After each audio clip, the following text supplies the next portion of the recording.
तो आज उन खिसियाई हुई बिल्ली जैसे खंबा नोचती है। तेजस्वी जी सत्ता से बाहर होने के बाद गुस्से में अनाप शनाप बक रहे हैं। उनके पास रोजगार मतलब एनडीए भाजपा, नौकरी मतलब एनडीए भाजपा, प्रबंधन घोटाला मतलब तेजस्वी और लालू जी। देखिए मुद्दा तो एनडीए भाजपा के ही पास है, उन लोगों के पास तो कोई मुद्दा ही नहीं। विकास मुद्दा है।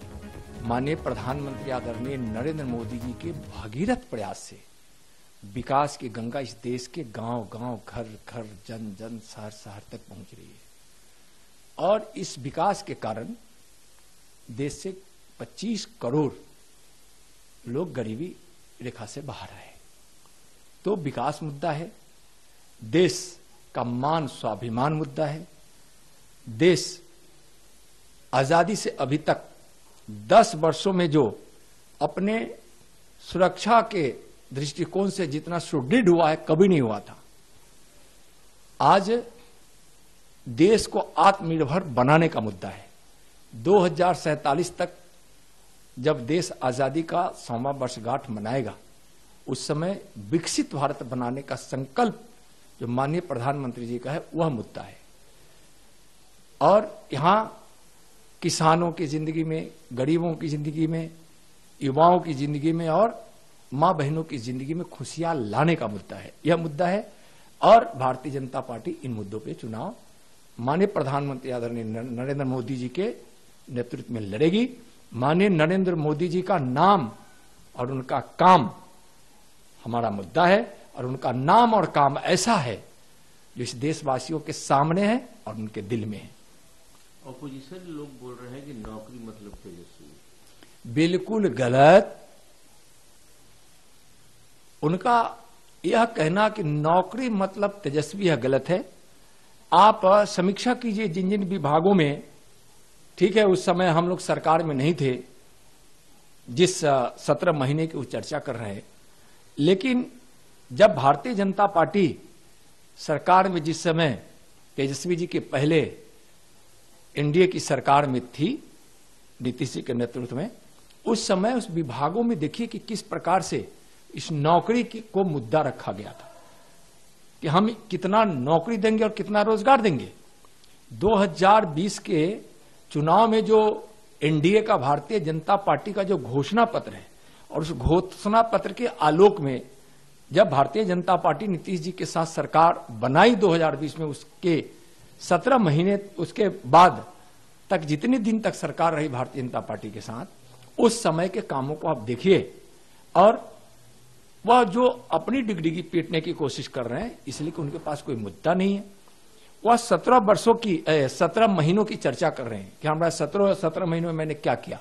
कौन नहीं जानता कि 17 महीने में बिहार के लॉ एंड ऑर्डर की स्थिति क्या थी, और अपराधियों को संरक्षण तेजस्वी जी और आरजेडी के नेता लोग देते थे। नीतीश जी उससे तबाह थे, विकास बिल्कुल बाधित था, कहीं कुछ नहीं था। तो तेजस्वी जी क्या बोलेंगे, कुछ नहीं बोलेंगे। और नौकरी तो जो लालू जी दिए उस समय क्या किए, गरीबों से जमीन ले लिए, किसी का मकान ले लिए, किसी से धन दौलत ले लिए, और जितने लोगों से लिए उतने लोगों को तो नौकरी भी नहीं दिए। और इन्होंने भी 17 महीने में क्या क्या भ्रष्टाचार किया, उस विभागों में क्या क्या घोटाले हुए हैं, कितना कदाचार हुआ है, कितना अन्याय हुआ है, सब लोग देख रहे हैं। तो आज उन खिसियाई हुई बिल्ली जैसे खंबा नोचती है। तेजस्वी जी सत्ता से बाहर होने के बाद गुस्से में अनाप शनाप बक रहे हैं। उनके पास कोई मुद्दा नहीं है। जो बोल रहे हैं या भ्रम फैलाने के बोल रहे हैं, गलत है। रोजगार मतलब एनडीए भाजपा, नौकरी मतलब एनडीए भाजपा, विकास मतलब NDA Bhajpa, law and order अच्छा इसका मतलब भाजपा, अत्याचार अनाचार मतलब आरजेडी महागठबंधन, घोटाला मतलब आरजेडी और महागठबंधन, घोटाला मतलब तेजस्वी और लालू जी।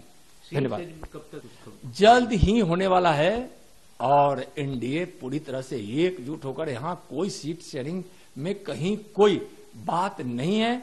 सब हम आपस की सहमति से जो एनडीए के घटक दल है अपने केंद्र के मार्गदर्शन में और बिहार नेतृत्व के साथ मिलकर जो एनडीए के लोग हैं सब आपस में सब कुछ तय कर लेंगे, कोई चिंता की बात नहीं, सब ठीक है। आखिरी सवाल, क्या कारण है कि केंद्र सरकार कुछ भी काम करती है तो ममता तो विरोध क्यों करते हैं सीए की बात अगर करते हैं? देखिए, नाम है ममता, लेकिन उनके मन में ममता तो है नहीं।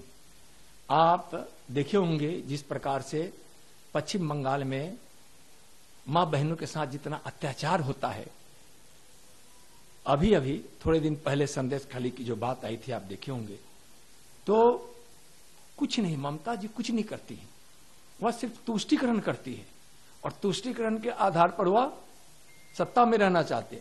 पश्चिम बंगाल में विकास नहीं हो रहा है, लॉ एंड ऑर्डर खराब है, घोटाला का उसी प्रकार से वहां से साम्राज्य है। कुछ लोगों को वोट के लिए तुष्टीकरण की नीति के तहत खुलेआम अपराध करने का, मां बहनों की इज्जत लूटने का, अपराध करने का जो उन्होंने छूट दे रखी है, पश्चिम बंगाल के लोग देख रहे हैं। ममता जी के पास कोई ममता है ही नहीं। तमिलनाडु के सीएम तो बोलते हैं किसी हाल में सीए नहीं लागू करना नहीं है, सब कुछ हो जाता है। सीए कानून माननीय प्रधानमंत्री आदरणीय नरेंद्र मोदी जी के नेतृत्व में और माननीय गृह मंत्री जी ने जब लोकसभा में इसको लाया था माननीय प्रधानमंत्री जी के आशीर्वाद से, उस समय ही यह न्याय उन लोगों को मिले जो धर्म के नाम पर अपने 3 पड़ोसी देशों में प्रताड़ित है, हिंदू, सिख, बौद्ध, जैन, ईसाई और पारसी। हमसे जुड़े रहने के लिए हमारे YouTube चैनल को सब्सक्राइब करें और नई वीडियो की नोटिफिकेशन के लिए बेल आइकॉन को दबाएं।